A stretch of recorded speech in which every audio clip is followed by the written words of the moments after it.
শুকরিয়া আদায় করছি। আলহামদুলিল্লাহ রাব্বিল আলামিন। সম্মানিত মুসলিম کرام, আজকে একটি বিষয়ে অত্যন্ত গুরুত্বপূর্ণ বিষয়ে আলোচনা করব, সেটি হচ্ছে যুব সমাজের অবক্ষয়। যুবক কারা, কাদেরকে বলা হয়েছে, এদের মর্যাদা কি,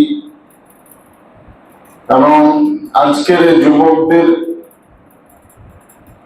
এত অধঃপতন কেন, সংক্ষিপ্ত আকারে তুলে ধরার চেষ্টা করব ইনশাআল্লাহ। আমার তৌফিক ইল্লা বিল্লাহ ওয়া আলাইহি তাওয়াক্কালতু ওয়া ইলাইহি উনীব। সম্মানিত হাজিরিন, আল্লাহ সুবহানাহু ওয়া তাআলা যুবকদের ব্যাপারে সুন্দর একটি ঘটনা উল্লেখ করেছেন সূরাতুল কাহফের মধ্যে। আমরা জানি যাদেরকে সম্বোধন করেছেন আল্লাহ তাআলা আসহাবে কাহফ। কাহফ মানে আমরা জানি যে এটা পাহাড়ের মধ্যে থাকা একটা গর্ত বা গুহা, এটাকে বলা হয় কাহফ। আসহাবে কাহফ মানে গুহাবাসী। এই গুহাবাসী কারা ছিল? যুবকরা ছিল। 7 জন যুবক, যাদের কথা আল্লাহ রাব্বুল আলামিন সূরা কাহফের একেবারে শুরুর দিকে আলোচনা করেছে। পাশাপাশি এই সূরার মধ্যে কিন্তু আল্লাহ তাআলা অনেকগুলো ঘটনা বলেছেন। আমি শুধু এই দুইটা বলছি যে যুবকদের কথা এখানে আসছে। একটা হলো 7 জন যুবক যারা নিজেদের ঈমানকে রক্ষার জন্য, জালেম বাদশা থেকে বাঁচার জন্য এবং ঈমানকে হেফাজতের জন্য পালিয়ে যে গুহায় আত্মগোপনে ছিলেন, সেখানে যে তারা লুকিয়েছিলেন। পরবর্তীতে আল্লাহ তাআলা তাদেরকে একটা বিশাল সময় জুড়ে ঘুমের ব্যবস্থা করে দিয়েছে। আরেকজন যুবকের কথা এই সূরার মধ্যে আছে, সেটা হলো ইউশা বিন নুন, যিনি ওই মুসা আলাইহিস সালাতু ওয়াস সালামের সাথে খিজির বা খাদির আলাইহিস সালাতু ওয়াস সালামের সাথে দেখা করতে গেছে। এটা একটা আলাদা একটা কিসসা বা ঘটনা, কোরআনের কিসসা। আল্লাহ তাআলা ডিটেইলস এটা আলোচনা করেছেন। এবং মানে ফাতাহ মুসা আলাইহিস সালাতু ওয়াস সালাম তার সাথে থাকা যুবককে বললেন যে আর পারছি না, সফর কোথায় শেষ হবে, কোথায় খিজিরকে পাবো। তো ওখানে আল্লাহ তাআলা এই ফাতাহ শব্দটা উল্লেখ করেছে। আর এই 7 জন যুবক, তাদেরকে আল্লাহ তাআলা বলেছেন ফিতিয়াতুন আমানু। ফাতাহ বহুবচন ফিতিয়া। আল্লাহ তাআলা এদের ব্যাপারে বলছেন ইন্নাহুম ফিতিয়াতুন আমানু বিরাব্বিহিম ওয়া জিদনাহুম হুদা। নিশ্চয় তারা প্রত্যেক যুবক ছিল। তারা কি করেছিল? আমানু বিরাব্বিহিম, তারা তাদের রবের উপর ঈমান এনেছে। আল্লাহ তাআলা বলছেন ওয়া জিদনাহুম হুদা, তারপরে আমি কি করলাম? তাদের হেদায়েতকে আরো বাড়িয়ে দিলাম।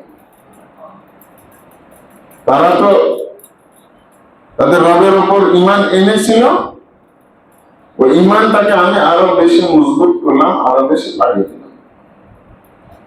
আল্লাহ তাআলা ওই যুবকদের কথাগুলো উল্লেখ করেছেন। সংক্ষেপে বলি যে তারা কিসের জন্য এলাকা ছেড়েছিলেন? ঈমানের জন্য। এদের ব্যাপারে 2 ধরনের কথা পাওয়া যায়। যে ওই সময়টা ছিল ঈসা আলাইহিস সালামের আবির্ভাবের আগের ঘটনা। তবে ইবনে হাজার আল-আসকালানী রাহমাতুল্লাহ আলাইহি সহ অন্যান্য আরো মুফাসসিরিন کرام ওনারা বলছেন, ইবনে কাসির সহ তাবারী, যেটা ঈসা আলাইহিস সালামের আবির্ভাবের বা নবুয়ত লাভের পরের ঘটনা। যা হোক, ওই সময় একটা ছিল, যদি ধরে নিই যে ঈসা আলাইহিস সালামের যুগের ঘটনা, ওরা ঈমান এনেছিল ওই যুগের মানুষগুলো ঠিকই, কিন্তু তাদের একটা সন্দেহ সংশয় ছিল যে মৃত্যুর পরের জীবনে মৃত্যুর আগের যে জীবন, এই জীবনের প্রতিদান দেওয়া হবে, এটা কেমন কথা? আবার পুনরায় জীবন দান করা হবে, আল্লাহ তাআলার সম্মুখে দাঁড় করানো হবে। এটা কিছু মানুষের মধ্যে সন্দেহ ছিল, যদিও ঈসা নবীর উপর ঈমান এনেছিল, কিন্তু সন্দেহের মধ্যে তারা বহু লোক ছিল। এটা নিয়ে একটা বিবাদ চলছিল। আল্লাহ রাব্বুল আলামিন এই বিবাদটাকে মেটানোর জন্য 309 বছর আগে যে যুবকগুলো ঈমান রক্ষার্থে গুহার মধ্যে লুকিয়েছিলেন, ওদেরকে আবার জীবন দান করলেন, এবং তারা বাজারে খাবার কিনতে গেলে ধরা পড়ে যায়।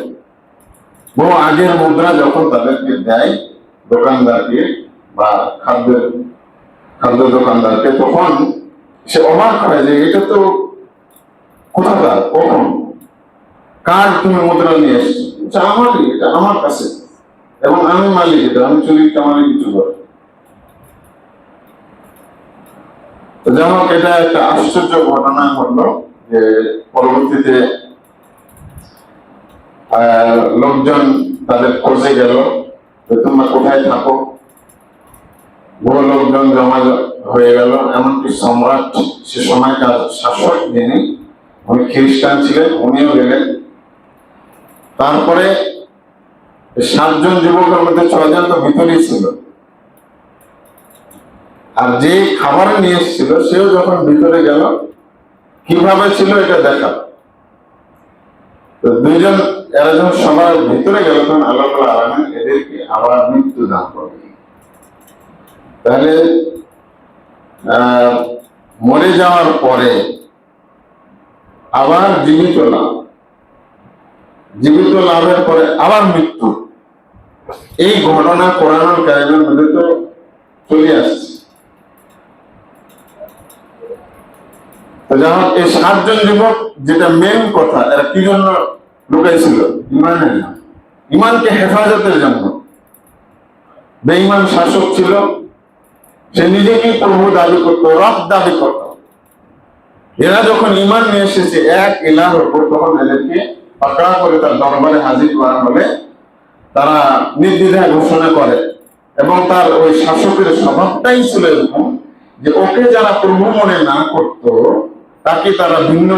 তাকে সেই বাদশাহ ভিন্ন ধর্মাবলম্বী মনে করে হত্যা করত, মৃত্যুদণ্ড দিয়ে দিত। 7 জন যুবককে ডাকা হলো, ওরা বললো যে আমার প্রভু, আপনার প্রভু, সারা বিশ্ব জাহানের প্রভু যিনি, ওই প্রভুকে আমরা মানি, আর অন্য কোনো প্রভু বা রবকে আমরা মানি না। বাদশাহ তো রেগে গেল, কি বলো তোমার, আমি ছাড়া অন্য কেউ আছে?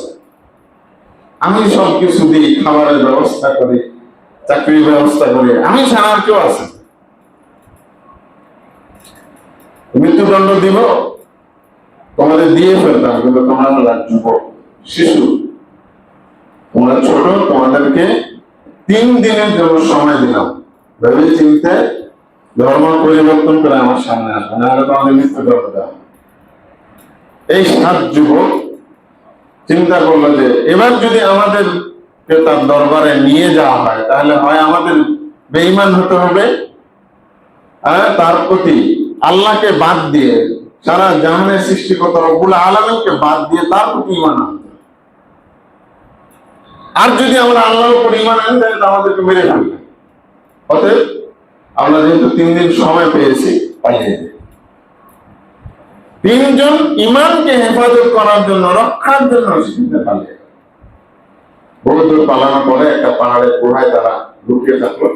পাহাড়ের গুহায় ঢোকার পরে আল্লাহ তাআলা আলামিন তাদেরকে ঘুম দিয়ে দিলেন। আল্লাহ তাআলা নিজেই বলেছেন,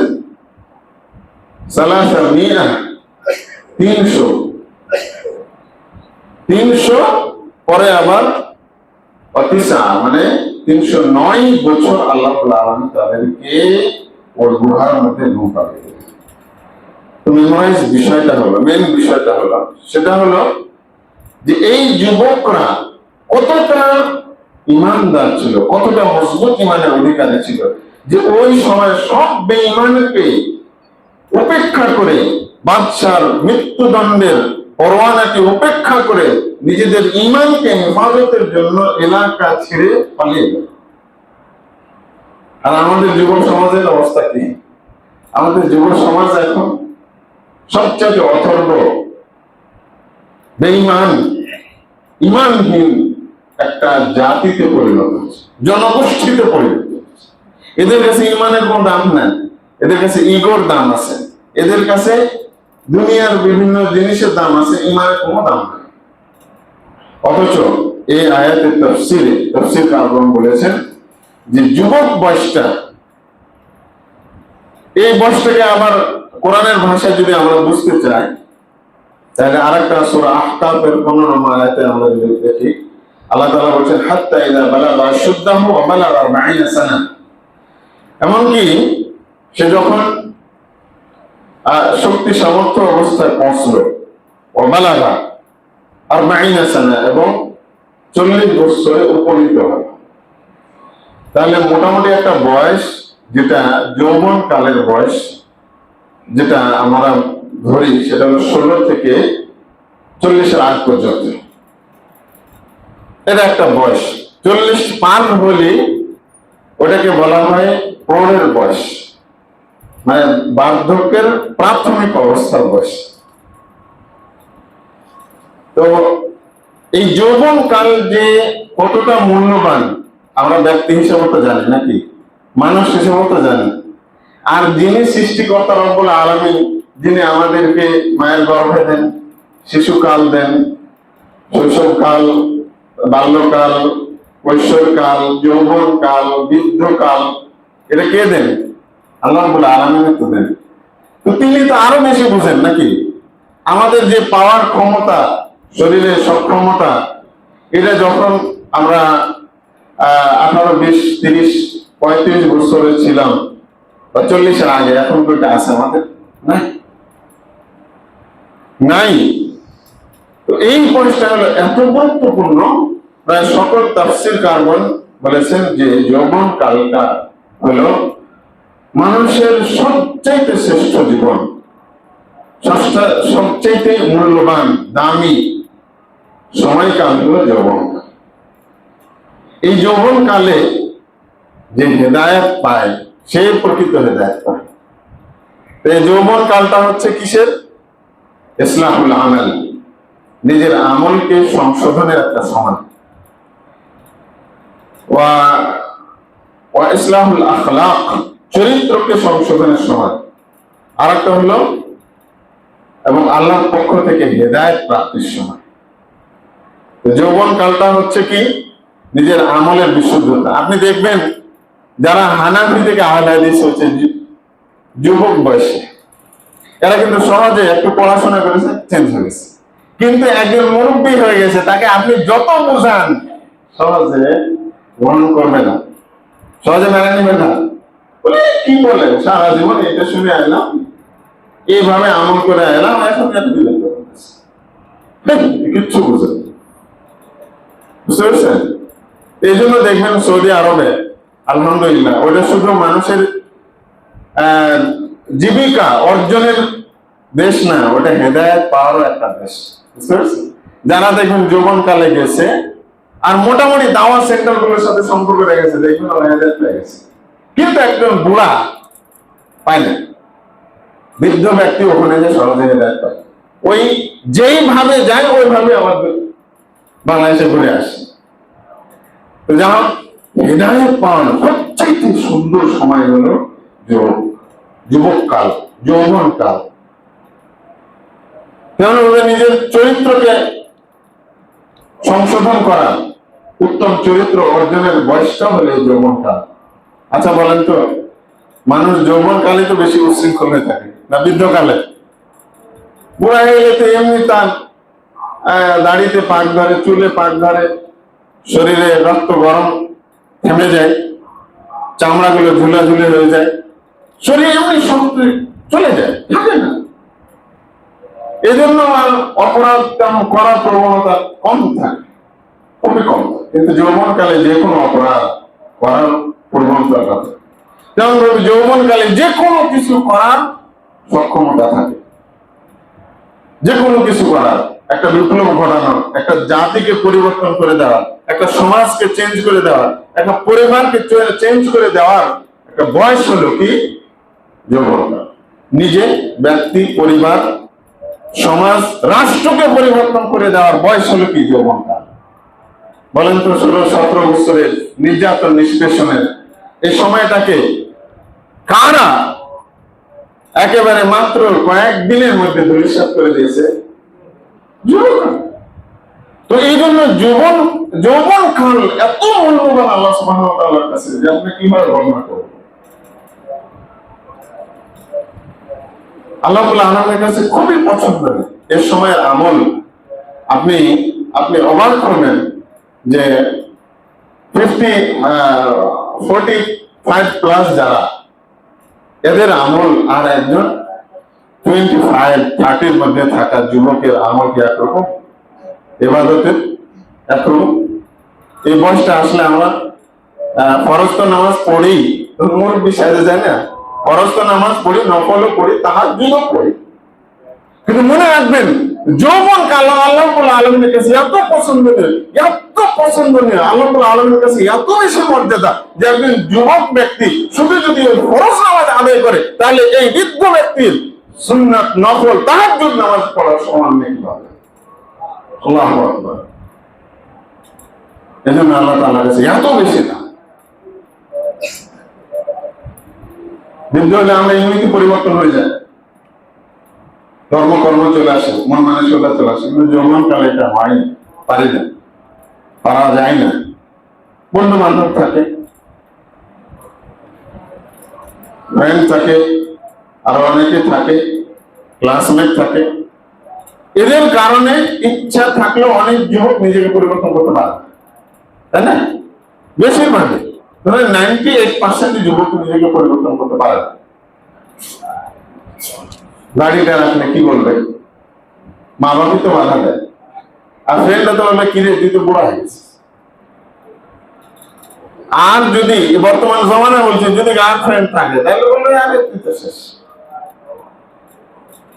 তো আমার এই যে এত বাধা, এত বিপত্তি মারিয়ে দিন পালন করা অনেক কঠিন। বৃদ্ধ বয়সে এগুলোর কোনো সমস্যা নেই, কেউ বলবে না যে আপনি কেন রাখছেন। ভাইরা, তো যাই এই আয়াতের সূরা কাহাফের 13 নম্বর আয়াতের আলোকে সমস্ত মুফাসসিরিন ইকরাম এই আয়াতের আলোকে এই তিনটা কথা বলেছেন। এটা আমাদের সবার মনে রাখতে হবে যে যৌবন কালে নিজেকে আমল সংশোধনের বয়স, চরিত্র সংশোধনের বয়স এবং আল্লাহ তাআলার কাছে পরিপূর্ণ হিদায়াত প্রাপ্তির একটা বয়স, সময়। ভাইরা, এবং আল্লাহ রাসূল সাল্লাল্লাহু আলাইহি ওয়াসাল্লাম হাদিসের মধ্যে বলেছেন সাবআতুন ইযিল্লুহুম ফি যিল্লি ইয়াওমা লা যিল্লা ইল্লা যিল্লুহু ইমামুন আদিলুন ওয়া শাবুন নাশা ফি ইবাদাতিল্লাহ। ন্যায়পরায়ণ বাদশা, ইনসাফকারী বাদশা কে আল্লাহ রাব্বুল আলামিন কাল কিয়ামতের মাঠে যেমন সূর্যটা 1 মাইল উপরে থাকবে, মাথার উপরে কোনো ছায়া থাকবে না, মানুষ নিজের ঘামে হাবুডুবু খাবে, এত বেশি ঘাম। এই যে একটু ঘামে গেলাম, আমরা ঘেমে যাচ্ছি না, কোথায় সূর্যটা? আল্লাহু আকবার। তারপর মাথার উপর থাকলে তখন কি হবে? আল্লাহ রাব্বুল আলামিন ওই কঠিন সময়ে 7 শ্রেণীর মানুষকে তার বিশেষ ছায়ায় আশ্রয় দান করবেন। তার মধ্যে হলো অন্যতম একজন শাবুন নাশা ফি ইবাদাতিল্লাহ, ওই যুবক যে নিজের যৌবন কালকে আল্লাহর গোলামিতে অতিবাহিত করেছে। কোন বৃদ্ধ ব্যক্তির কথা বলেন, যুবক এখানে আরো যে 6 জন আছে ওখানে কিন্তু এগুলো বিষয় না, কোন জায়গায় বলছেন রাজুলুন, কোন জায়গায় ইমামুন আদিল, কিন্তু এখানে ইন্ডিকেট করে বলছেন শাবুন, ইয়ুথ, যারা যুবক শ্রেণী তাদের কথা। আল্লাহ বলেন সেদিন আসে তার ছায়াতে আশ্রয় দান করবে যুবকদের। এই যুবকরাই হলো সবকিছু, একটা জাতির মোড়কে ঘুরিয়ে দেওয়ার জন্য নিজেকে চেঞ্জ তো করা আছে, পরিবার, সমাজ, জাতিকে। দেখেন মুসআব ইবনে উমাইর রাদিয়াল্লাহু আনহু একজন যুবক মানুষ, সবচেয়ে ধনী পরিবারের, মক্কার মানুষ। উনি এত বেশি দামি সুগন্ধি ব্যবহার করতেন, উনি যে রাস্তা দিয়ে যেতেন মানুষ বহু দূর থেকে বুঝতে পারছে এখান দিয়ে মুসআব ইবনে উমাইর গেছে, উমাইরের ছেলে এখান দিয়ে গেছে। এত বেশি দামি ঘ্রাণ উনি ব্যবহার করতেন সেই সময়। আরবে একটা পোশাক করলে আরেকটা পোশাক করতেন না, একদিন যেটা করতেন পরের দিন আর করতেন। এত বেশি আল্লাহ তাআলাকে তাকে প্রাচুর্য দান করেছে। ইসলাম গ্রহণ করলে মা বাধা দিল, বন্দি করে রাখলো, ইমান ত্যাগ করো, মোহাম্মদকে ত্যাগ করো, তাহলে তোমার বুঝে না, তোমার তুমি সারা জীবন যদি আমাকে বন্দি করে রাখা সমস্যা। শেষমেশ চিন্তা করলো ছেলেকে বন্দি করে রাখলে তো মরে যাবে, ঠিক আছে তোকে ছেড়ে দিব ঠিকই, কিন্তু তোকে কোনো সহায় সম্পত্তি দিব না, আমার কিচ্ছু না, সব কিছু ত্যাগ করে আল্লাহ নবী সাল্লাল্লাহু আলাইহি ওয়াসাল্লাম কাছে। মদিনা থেকে আসা ব্যক্তিরা যখন ইসলাম গ্রহণ করলো, প্রথম ধাপে আল্লাহ নবী সাল্লাল্লাহু আলাইহি ওয়াসাল্লাম মুসআব ইবনে উমাইরকে পাঠিয়ে দিলেন, একবারে টকবকে যুবক পাঠিয়ে দিলেন যে যাও তুমি মদিনা। তখন কিন্তু কেউ জানে, তখন আবু বকর ওমর কেউ হিজরত করে, উনি প্রথম আল্লাহ নবী বললেন তুমি যাও, এই কোরআনের হেদায়েত প্রচার করো। মাত্র 1 বছরে গোটা মদিনাকে চেঞ্জ করে দিয়েছে। সুবহানাল্লাহ। এলো যুবক আলী রাদিয়াল্লাহু আনহু, ছোট বয়সে ইসলাম গ্রহণ করেছে। যায়েদ বিন হারেসা আল্লাহ রাসূলের পালক পুত্র, যুবক। যুবকরাই তো সব কিছু। আল্লাহ রাব্বুল আলামিন তাদের মর্যাদা দিবেন না তো কি বৃদ্ধ ব্যক্তিদের দিবেন? প্রিয়দিন ভাই, এই যুবক আজকে আমাদের দুঃখ লাগে যে এই যুবকরা আজকে পথ হারা, নিজের ধর্ম, নিজের আদর্শ, নিজের চরিত্র সব কিছু বিলীন করে দিচ্ছে, প্রগতির স্রোতে বিলীন করে দিচ্ছে। আজকে ইউরোপ আমেরিকার বস্তা পচা সংস্কৃতির স্রোতে নিজেকে ভাসিয়ে দিচ্ছে। এগুলো যুবক, আজকাল যুবকের পরিচয় হলো যে যুবককে ব্যভিচারী হতে হবে, অর্থাৎ তার যুবক যুবতীর গার্লফ্রেন্ড থাকবে, বয়ফ্রেন্ড থাকবে, তার হাজারো পরিচিত বন্ধু বান্ধব থাকবে, ফেসবুকে, মেসেঞ্জারে, চ্যাটিং এ, হোয়াটসঅ্যাপে, ইমোতে তার চ্যাটিং থাকবে। এগুলো যুবক। তাকে মাদকাসক্ত হতে হবে, তাকে জুয়াচারিতে অভ্যস্ত হতে হবে, যত ধরনের অন্যায়, অশ্লীলতা, বেহাইয়াপনাতে নিমজ্জিত থাকার নামই হলো আজকে যুব সমাজ। আজকে যুব সমাজ একবারে চূড়ান্ত ধ্বংসের পর্যায়ে চলে গেছে।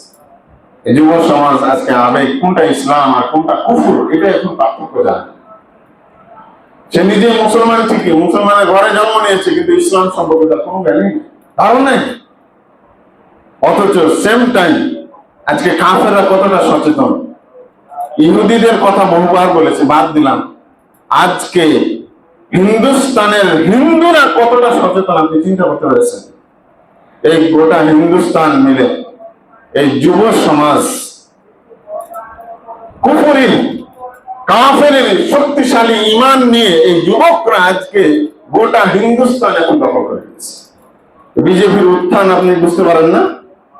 বিজেপির উত্থান, ওই আগের কিছু মুরব্বীরা, হিন্দু মুরব্বীরা এখনো সেকুলারের কথা বলে, বুঝতে পেরেছেন? হিন্দু মুসলমান একসাথে মিলেমিশে থাকবো মুরব্বীরা বলে, কিন্তু যুবক সমাজ আজকে এমনই শিরক কুফরিতে তারা উদ্বুদ্ধ হয়েছে। নরেন্দ্র মোদীর উগ্রবাদী নীতিতে এমন ভাবে এই যুবকরা উদ্বুদ্ধ হয়েছে যে আজকে গোটা ভারতবর্ষের মসনদ পাঠ করে দিয়েছে। বাংলাদেশ ঘিরে থাকা সবগুলো রাজ্য এখন কারা? বিজেপির। মূল কারিগর হলো কারা? এই যুব সমাজগুলো, জানেন? মুশরিক হিন্দু যুবকরা তাদের নিজের ধর্মকে কেন্দ্র করে কিন্তু তাদের আজকে উত্থান। গোটা ভারতবর্ষে এভাবে তারা দখল করে নিয়েছে। আর ঠিক আমাদের যুবকরা কি করছে? মুসলমানরা, আমাদের মুসলিম যুবক যুবতীদের অবস্থা কি? ঠিক তার বিপরীত।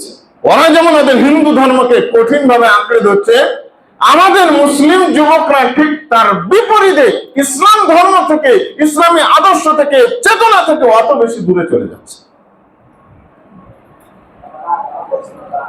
আজকে আমাদের যুবক, আপনি একটা যদি করেন, দেখবেন যে যুবকরা এর বিরোধিতা করছে। ইসলামের পক্ষে একটা বলবেন, বা কোন একটা আপনার লেখা হিন্দুদের বিপক্ষে গেছে, বলবে যে না, এগুলা ধর্মীয় উগ্রতা, চলবে। চিন্তা করেন, মানে এদের মুসলিম যুবক যুবতী আর হিন্দু যুবক যুবতীর পার্থক্যটা বুঝতে পেরেছি। এই যুবকদের উগ্রতা, তাদের কুফরি আজকে গোটা ভারত, যেখানে পুরা হিন্দুত্ববাদের আস্ফালনে একেবারে শিখরে পৌঁছে যাচ্ছে, ঠিক তার বিপরীতে আমরা মুসলমানরা চেতনাহীন, আদর্শহীন, ইমানহীন, সবকিছুর দিক দিয়ে আমাদের যুব সমাজ একেবারে গহ্বরে একেবারে বিলীন হয়ে যাচ্ছে। প্রিয়দিনী ভাইরা, তো আমাদের যুবকরা, মুসলিম যুবকরা বিশেষ করে, যতদিন পর্যন্ত তাদের ইসলামকে সঠিকভাবে আঁকড়ে না ধরবে, ইমানি চেতনায় যতদিন পর্যন্ত উদ্বুদ্ধ না হবে, এই উম্মার পরিবর্তন ততদিন আর হবে না। এই উম্মার নিষ্পেষণ, নির্যাতনের স্টিম রোলার থেকে বেঁচে থাকার আর সুযোগ তৈরি হবে না, যতদিন না যুবকরা ফিরে আসবে দিনের পথে, কঠিন ভাবে আঁকড়ে ধরবে, ততদিন পর্যন্ত। আল্লাহু আকবার। আল্লাহ রাসূল সাল্লাল্লাহু আলাইহি ওয়াসাল্লাম সহিহ বুখারীর মধ্যে আরেকটি হাদিসের মধ্যে বলেছেন, ইন্নাল্লাহা ইউহিব্বুশ শাব্বাল্লাযী ইউফনি শাবাহু ফি তাআতিল্লাহ। আল্লাহ রাব্বুল আলামিন, নিশ্চয় আল্লাহ ওই যুবককে পছন্দ করেন, মহব্বত করেন, ভালোবাসেন, যেই যুবক তার যৌবন কালকে আল্লাহর আনুগত্যে ব্যয় করে। আল্লাহর আনুগত্যে, আল্লাহকে মেনে চলার ফর্মুলাই যেই যুবক নিজের যৌবন কালকে অতিবাহিত করে, আল্লাহ রাব্বুল আলামিন ওই যুবককে বেশি পছন্দ করেন, ভালোবাসেন। আর আজকে আমাদের যুবক উন্মাদ, না নিজের ধর্মকে বুঝে, না নিজের আদর্শকে বুঝে, না নিজের ধর্মীয় চেতনাকে সে ধারণ করতে চায়।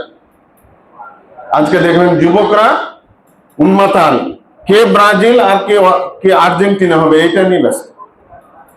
কে কত ফুট পতাকা নির্মাণ করবে, কে কত বড় পতাকা সে ধারণ করবে, এই চিন্তা এখন আজকে বিভোর যুবকরা। অথচ জানে না যে যাদের পতাকা নিয়ে, যাদেরকে নিয়ে তারা এত বেশি ব্যস্ত, তারা সব সময় ব্যস্ত তোদেরকে কিভাবে হত্যা করবে, মারবে, খুন করবে, এই চিন্তা। এই যুবকরা ভাবেই না এটা। ওই কি বলে মেসি, ওই রোনাল্ডো, ওই নেইমার, এই হতভাগারা হলো কাফের, ইহুদি। শুধু এতটুকু ক্ষান্ত হলেই তো হতো। ওরা কি করে জানেন? আর্জেন্টিনা কয়েকদিন আগে যখন গাজার মুসলমানদেরকে বম্বিং করে মাটির সাথে মিশিয়ে দিচ্ছে, ওই সময় আর্জেন্টিনার প্রেসিডেন্ট সফরে গেছে, কয়েকদিন আগের ঘটনা হচ্ছে। তারপরে ইসরায়েলের প্রধানমন্ত্রীর সাথে কি হাস্যজ্জ্বল, বুকে বুক মিলানো, অস্ত্র দিচ্ছে, টাকা দিচ্ছে। এই মেসি কয়েক মিলিয়ন ডলার দান করেছে শুধু মুসলমানদেরকে হত্যা করার জন্য ইহুদির কাছে। এটা খবর রাখে আমাদের গর্ধব, বেকুব, নির্বোধ শ্রেণীর যুবকরা এটা খবর রাখে যে আর্জেন্টিনা পতাকা নিয়ে সে ব্যস্ত, এই জুয়াচুরিদেরকে নিয়ে, এই কাফেরদেরকে নিয়ে, এই হুদিরকে নিয়ে যে সে ব্যস্ত, উন্মাদনা দেখায়, ভালোবাসার ফিলিংস দেখায়, সে একবারে মারামারি পর্যন্ত তো করছে। হ্যাঁ, কয়েকদিন আগে দেখলেন না, সিলেটে মনে হয় নাকি, মারামারি করে আর্জেন্টিনা আর ব্রাজিলের সমর্থক মারামারি করে হাসপাতালে ভর্তি হয়েছে 50-এরও অধিক। এই হতচ্ছাড়া, নির্বোধ, এই নাম সর্বস্ব মুসলিম যুবকরা পরস্পরের মধ্যে মারামারি করে কি করেছে, প্রায় 100 কাছাকাছি যুবক মারামারি করে, খুনাখুনি করে হাসপাতালে ভর্তি হয়েছে।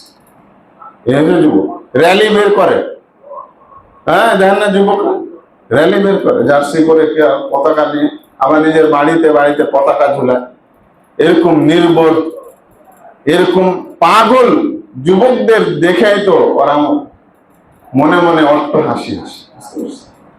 হাইরে, তোদেরকে মারার জন্য আমরা সবসময় প্ল্যান করি, পরিকল্পনা করি, অর্থ দিই, টাকা দিই, অস্ত্র বানাচ্ছি, আর তোরা আমাদের মাথার উপর তুলে রাখছিস।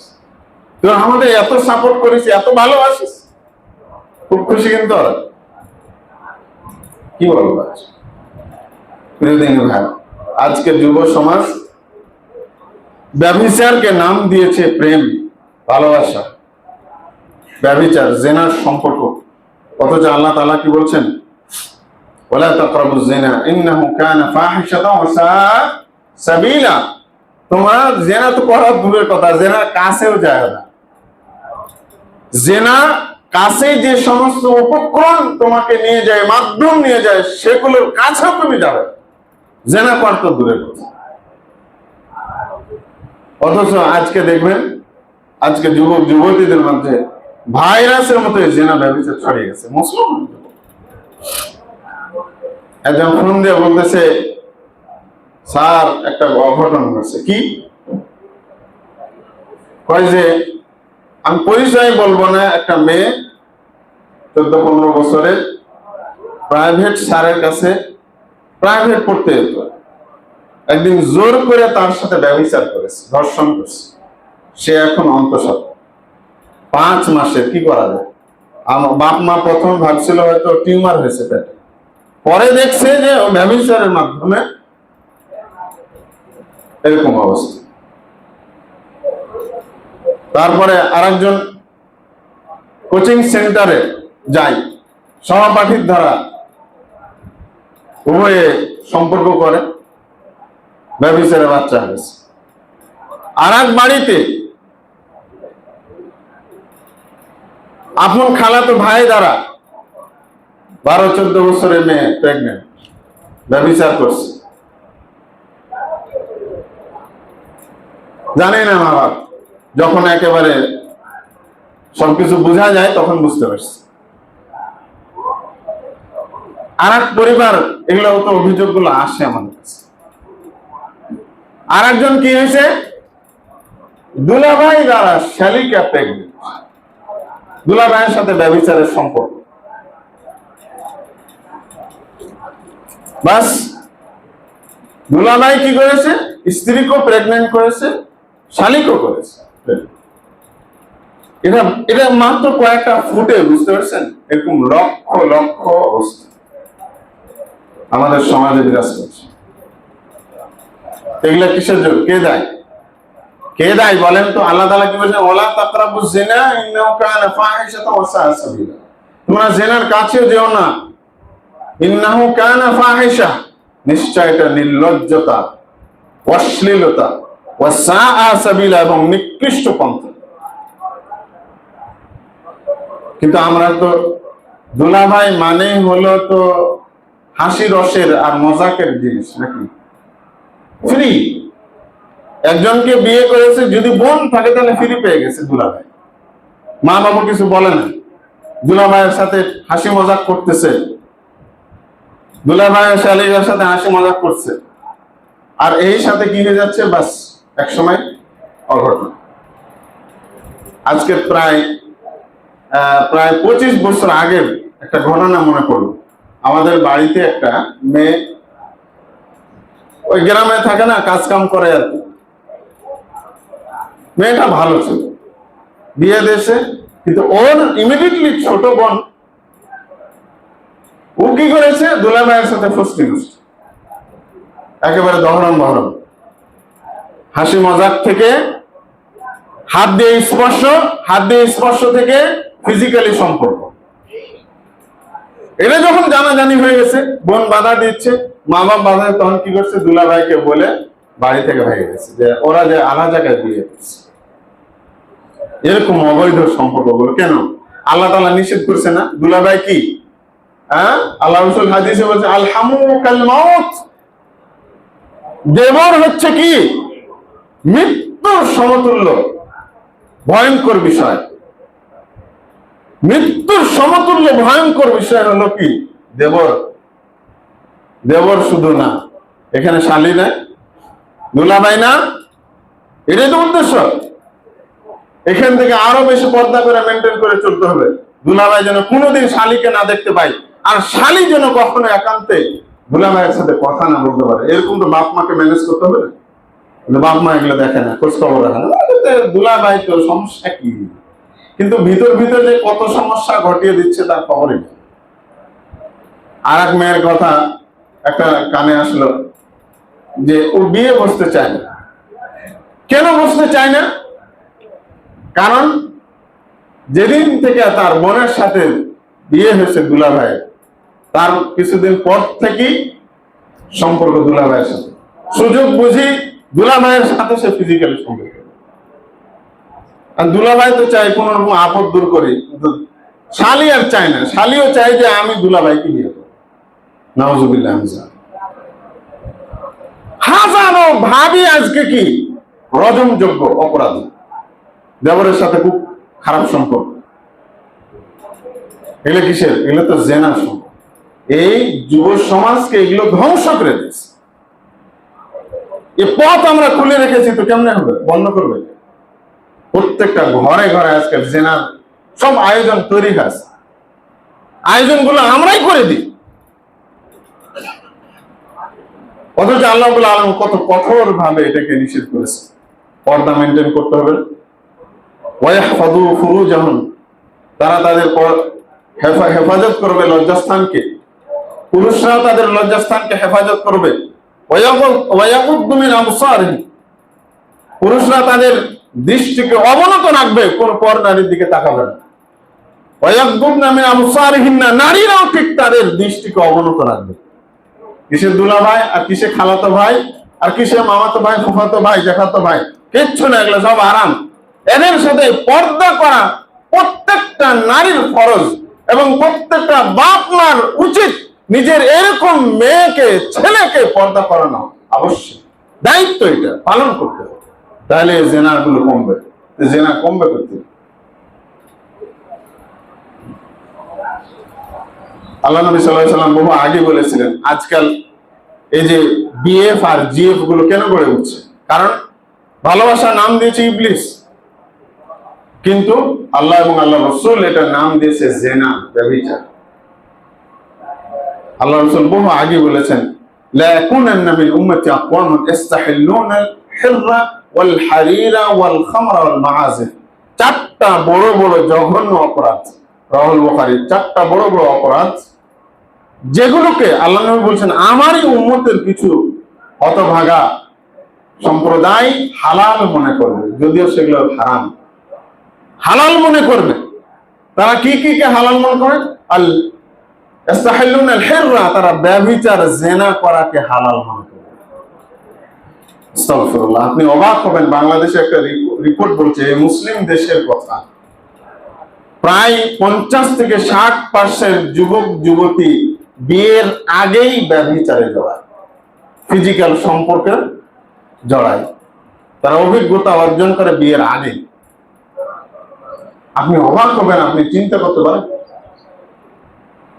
বেশ্যাখানাগুলো তো আছে সরকার অনুমোদিত, এখন তো প্রত্যেকটা শিক্ষা প্রতিষ্ঠান বেশ্যাখানার মতো হয়ে গেছে। একটা ছেলে মেয়েকে আপনি পাবেন না যে তার বিএফ বা জিএফ নাই। ছাত্রছাত্রীকে জিজ্ঞেস করেন, আপনি ক্লাস 6 থেকে 5 থেকে শুরু হয়ে যায়। কয়েকদিন আগে দেখলেন না যে 5-এ পড়ে, মেয়েটা 5-এ পড়ে আর ছেলেটা 6-এ পড়ে, পালিয়ে গেছে বাড়িতে, বিয়ে করবে। কথাটা বুঝতে পেরেছেন কোন পর্যায়ে গেছে এখন জেনাগুলো? আমি আমার অভিজ্ঞতা থেকে বহুত আগেই বলেছি যে আলিয়া মাদ্রাসার ছাত্রী আমার কাছে কয়েকদিন পড়ছিল, আগে এটা আপনাদের শেয়ার করছে, আবারও শুনেন। পড়ানো এক পর্যায়ে মানে আমার সাথে ফ্রি হতে চায়, কথা বলতে। আমি এক পর্যায়ে আমাকে বলল যে, স্যার জানেন আমাদের ক্লাসে কোনো মেয়ে বাদ নাই, সবাই বুকিং। মানে বুকিং মানে কি? বুকিং মানে প্রত্যেকেরই বয়ফ্রেন্ড আছে। নাউজুবিল্লাহ। আলিয়া মাদ্রাসার কথা বলছি, তাহলে স্কুলে গেছে কোথায়, কলেজের কোন পর্যায়ে গেছে? মানে ব্যভিচারকে আর হারাম করে নিয়েছে, বৈধ করে নিয়েছে, অথচ এটা হারাম। আর এই ব্যভিচার যেই সমাজে ছড়িয়ে যায়, ওই সমাজে নানান ধরনের সমস্যা আল্লাহর পক্ষ থেকে নাযিল। আজকে সমাজে এমন ব্যভিচার ঘরে ঘরে রন্ধ্রে রন্ধ্রে ছড়িয়ে গেছে, আর এটা এখন তো ওভারকাম করেছে, ওভারটেক করে গেছে কোথায়? এখন আর মুসলিম মেয়েদের, মুসলিম ছেলে বয়ফ্রেন্ড আর ভালো লাগে না, এখন এদের ভালো লাগে কি? হিন্দু যুবকরা। এই জন্য ফেসবুক দেখেন আপনি, ভাইরাল, অবাক হবেন, এক মেয়েকে ধরেছে কয়েকজন যুবক, এই তুই এই রাখি বাঁধন পরা এই হিন্দুর সাথে ঘুরছিস কেন? পর্দা কর, একবারে হেজাব। বলতেছে সমস্যা কি? ও তো হিন্দু, তুই তো মুসলমান, সমস্যা কি? ভালোবাসার কোন ধর্ম আছে না? ও আমাকে ভালোবাসে, আমি ভালোবাসি। ফেসবুকে ভিডিওটা আছে। এবং অহরহ এখন মুসলিম যুবকদের সাথে ওরা ভালো লাগে না, এখন কোথায় হিন্দু যুবকদের সাথে প্রেম প্রীতি করে, কেননা এরা নাকি বেশি কেয়ারফুল হয়। বুঝতে পারছেন? বিয়ের আগে খোঁজ খবর নেয়, বেবি খাইছো, বেবি নামাজ পড়ছো, মানে আর একটু যদি ধান্দাবাজি হয়, নামাজ পড়ছো আজকে, তারপরে ওষুধটা খাইছো, তোমার জ্বর যে হয়েছে ওষুধ খাইছো, টাইম মতো খাইছো, টাইম মতো খাইবে বেবি। আর কি যেন মেয়েরা কি বলে ছেলেকে? আস্তাগফিরুল্লাহ। মানে ব্যভিচারকে ও বেবি আর বাবু, বেবি আর বাবু, আস্তাগফিরুল্লাহ। আবার এক একটা মেয়ের কয়েকটা বয়ফ্রেন্ড থাকে, জাস্ট ফ্রেন্ড, বেস্ট ফ্রেন্ড, আর একটা হলো কি শুধুমাত্র ফ্রেন্ড। নাউজুবিল্লাহ। এগুলো প্রায়ই দেখা যায়। আজকে আমাদের মুরব্বীরা হয়তো জানেন না, কিন্তু আমরা তো জানি, আমরা তো এই বয়সটা পার করছি, আমরা খুব ভালো করে জানি কি যে অবস্থা। আপনি মানে জেনা করাটাকে এরা নিজেদের অধিকার বানিয়ে দিচ্ছে, এরা এতটা পর্যায়ে গেছে, নিম্ন পর্যায়ে, যে এটাকে তারা বৈধ মনে করছে। আস্তাগফিরুল্লাহ। চিন্তা করা যায়। প্রিয় দিনী ভাইরা, প্রিয় যুবক ভাইরা, অনুরোধ করব, যদি জীবনে ভালো একজন সঙ্গী পেতে চাও, তাহলে এই জেনা থেকে নিজেকে বের করো, এই ব্যভিচারী সম্পর্ক থেকে নিজেকে বের করো, নিজেকে আটকাও, ধৈর্য ধারণ করো, তবেই তোমার জন্য একটা ভালো মেয়ে আছে। তেমন ভাবে যারা বোন, তাদেরকে বলবো তুমি ধৈর্য ধারণ করো আল্লাহর উদ্দেশ্যে। লাথি মারো এই সমস্ত বয়ফ্রেন্ড আর গার্লফ্রেন্ডকে, যে আল্লাহর কাছে একজন সৎ, নেককার, দিনদার, সতী, সাধবী স্ত্রী কিংবা স্বামী আল্লাহর কাছে প্রার্থনা করো। তুমি যেমন হবা তোমার স্বামীও তেমন হবে, তুমি যেমন হবা তোমার স্ত্রীও তেমন হবে। তুমি যদি কোনো মেয়েকে ধোকা দিয়ে থাকো, তোমার স্ত্রী ওরকম হবে, ও কাউকে ধোকা দিয়েছে। তুমি যদি ব্যভিচার করে থাকো, তোমার স্ত্রী সেরকমই হবে, এটা মনে রাখো। এটা নিশ্চিত ভাবে আল্লাহ বলেছেন, আল খাবিসাতু লিল খাবিসিনা ওয়াল খাবিসুনা লিল খাবিসাত আত-তাইয়িবাতু লিত-তাইয়িবিনা ওয়াত-তাইয়িবুনা লিত-তাইয়িবাত। ভালোর জন্য ভালো, খারাপের জন্য খারাপ অপেক্ষা করছে। আমি ব্যাখ্যা করলাম না বেশি, বাস সংক্ষেপে। এই জন্য জেনা থেকে বের হতে হবে যুবকরা। যুবক, তোমার চরিত্রকে তুমি সুন্দর করো, তাহলে তুমি এই দুনিয়াতে যেমন সৌভাগ্যবান পুরুষ হবে, আখিরাতে তুমি সৌভাগ্যবান। তোমাকে আল্লাহ রাব্বুল আলামিন আরশের ছায়া দান করবেন যখন সূর্যটা মাথার উপর থাকবে। এই জন্য ব্যভিচার থেকে বেরিয়ে আসতে হবে। আর যারা বাপ মা রয়েছে, খোঁজ খবর রাখেন নিজের মেয়েদের, ছেলেদের ব্যাপারে। এরা যেন ফ্রি মিক্সিং না হয়, এরা যেন খারাপের সাথে না জড়ায়। এদের হাতে অ্যান্ড্রয়েড মোবাইল তুলে দিবেন না। প্রয়োজনে ছেলে মেয়েকে বিয়ে দিয়ে দেন, তারপর অ্যান্ড্রয়েড মোবাইল দেন, কিন্তু এর আগে দিন না। কারণ মোবাইলে এখন জেনা ব্যভিচারের একটা মাধ্যম হয়ে গেছে। হ্যাঁ, লাইভ চ্যাটিং এর মাধ্যমে ব্যভিচার করে, এটা জানেন? যারা মুরব্বী তারা বুঝবেন না। লাইভ চ্যাটিং, বুঝতে পারছেন? ইমো এবং হোয়াটসঅ্যাপে তারা ব্যভিচার করে আছে। মানে ব্যভিচারকে একটা শিল্পের রূপান্তর করে দিয়েছে। নাউজুবিল্লাহ। অথচ আল্লাহ নবীর কথা সত্য হয়ে গেছে, ইস্তাহিল্লুনাল হির, এরা হালাল মনে করবে আমার উম্মতেরই অপদার্থ কিছু লোক, অথচ এটা হারাম। ওয়াল হারির, রেশম কাপড় পুরুষদের জন্য হারাম। ওয়াল খামর, মাদক দ্রব্য পৃথিবীতে যত আছে, মদ, গাঞ্জা, ইয়াবা, সিগারেট, জর্দা, যা বলেন সবই হলো হারাম ইসলামে। কিন্তু আল্লাহ নবী বলেছেন যে আমার উম্মতের অপদার্থ লোকেরা এটাকে হালাল বলে। যুবকদের দেখবেন এগুলো আর কিছু মনে করে না, নাথিং, এটা তো এনজয়েবল বিষয়, কিন্তু এটা থেকে বিরত থাকতে। ওয়াল মাআসিফ, আরেকটা অপরাধকে, হারামকে তারা হালাল মনে করবে, সেটা হলো কি গান বাজনা। যুবকদের দেখবেন আর গান বাজনা কিছু মনে করে না, মনে করে যে এটা শুনলে মনটা ভালো থাকে। আস্তাগফিরুল্লাহ। আমি মনে করি যারা গান শুনে ওরা বেশি বিপদগামী হয়, তারা বেশি অন্যায় অপরাধে নোংরামিতে জড়ায়। আর আরেকটা ব্যভিচারের কথা না বললি না, সেটা হলো সমকামিতা। প্রিয় দিনী ভাইরা, আপনাদের অনুরোধ করবো আপনার সন্তানদের খোঁজ রাখবেন। কোন ছেলের সাথে ছেলে মিশতে দিবেন না, মেয়ে তো দূরের কথা, আগে বলেছি। ছেলের সাথেও আপনি মিশতে দিবেন না, এটা খুবই ভয়ঙ্কর বিষয়, খুবই খারাপ বিষয়।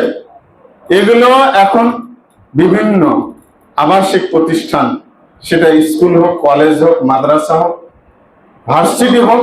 কয়দিন আগে দেখলেন না, বুয়েট থেকে ধরা খেলো এক দল ইঞ্জিনিয়ার পড়ুয়া ছাত্র সমকামিতা। কয়েকদিন আগে আর একটা কোন ইউনিভার্সিটিতে ধরা পড়ছে। চিন্তা করেছেন আপনি কোন পর্যায়ে চলে গেছে? এগুলো বলছি সচেতনতার জন্য। আমরা যদি সচেতন না হই তাহলে এগুলো রোকা যাবে না। আর জেনা, আর ব্যভিচার, সমকাম, এগুলো হচ্ছে খুবই নিকৃষ্ট। এরা যেগুলোতে, যারা এগুলোতে জড়ায়, তাদের চরিত্র ভালো থাকে না, তাদের সম্মান থাকে না, তাদের কোনো হিতাহিত জ্ঞান থাকে না, আত্মমর্যাদা এরকম সম্প্রদায়, এরকম যুব সমাজে থাকে না, বিলীন হয়ে যায়। এই জন্য তাদের মধ্যে কোনো কিছু কাজ করে না।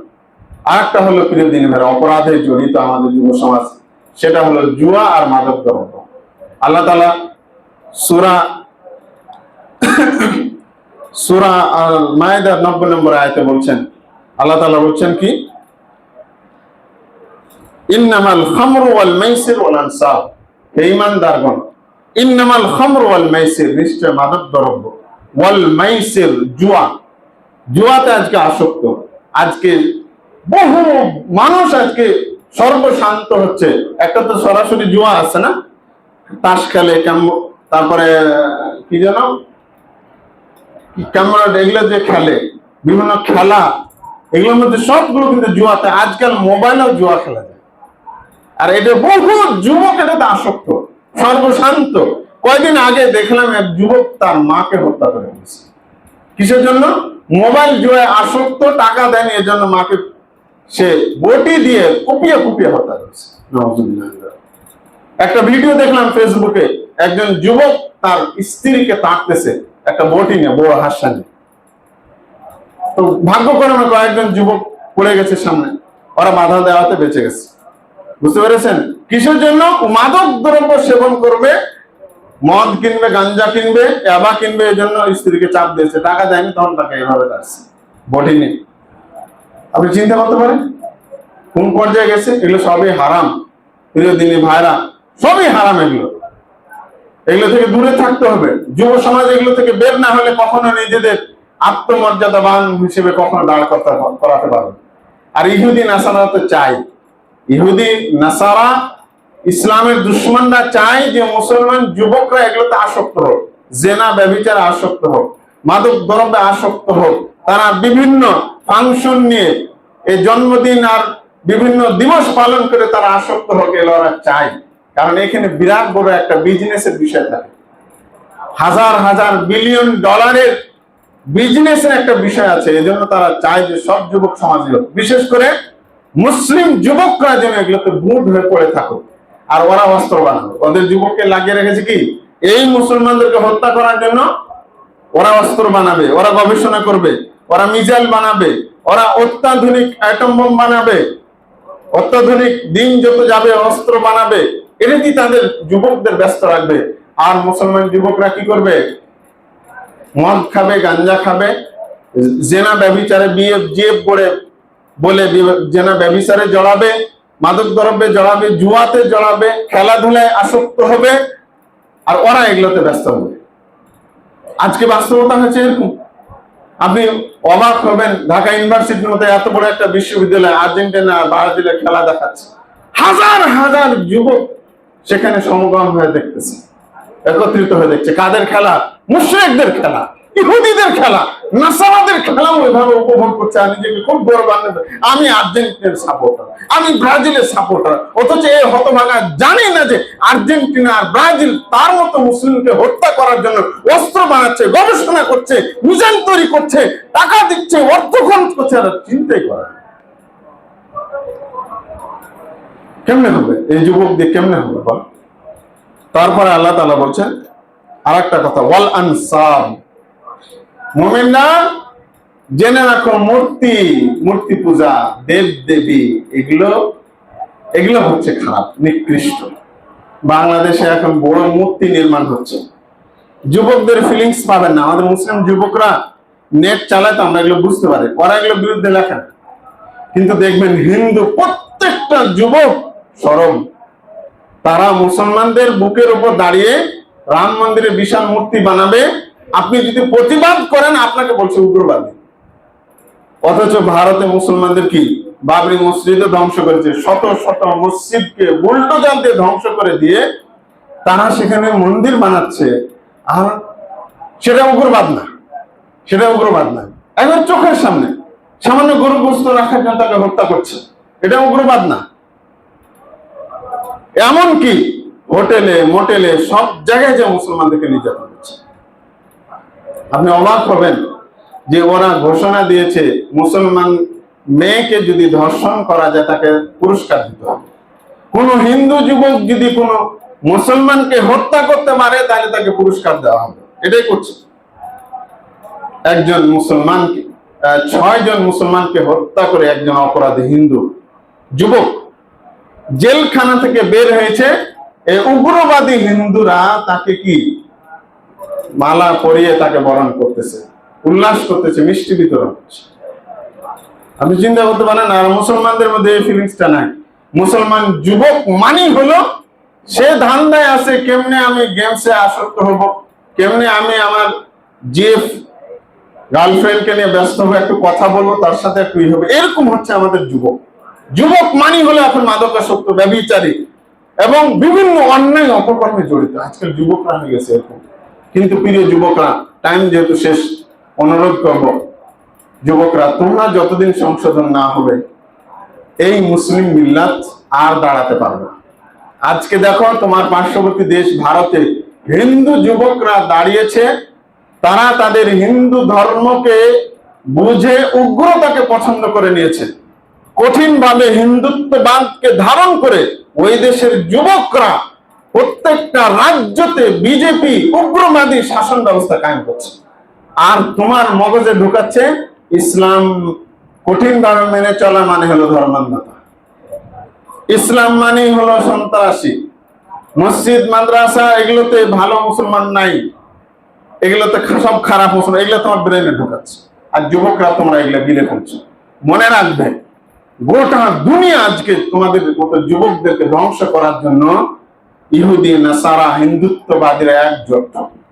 কিন্তু যুবক তুমি কখনো সরব হচ্ছ না, তোমার হুঁশ ফিরে না। তোমার না আছে ইমানি চেতনা, না আছে ইসলামী আদর্শ, না আছে ইসলামী চেতনা, ইসলামী আদর্শ, কিছু নেই। আমাদের যদি কয়েকদিন আগে একজন নেতা বলছেন যে আমাদের চতুর্দিক থেকে ঘেরা আছে হিন্দুত্ববাদী একটা শক্তিশালী রাষ্ট্র, তার বিরুদ্ধে দাঁড়াতে হলে আমাদের এই মুসলমানদেরকে মজবুত ইমানের অধিকারী হতে হবে এবং একজন আদর্শবাদী সত্যিকার অর্থে শুধু নাম না কামে একজন সত্যিকার মুসলমান হিসেবে নিজেকে পরিচয় করতে হবে, নিজেকে দাঁড় করাতে হবে। তবেই এই হিন্দুত্ববাদীদের মোকাবেলা করা সম্ভব, এছাড়া সম্ভব হবে না। প্রিয় দিনী ভাইরা, প্রিয় যুবকরা, এগিয়ে আসো। তোমার যৌবন কালের ইবাদত আল্লাহর কাছে সবচাইতে বেশি প্রিয়।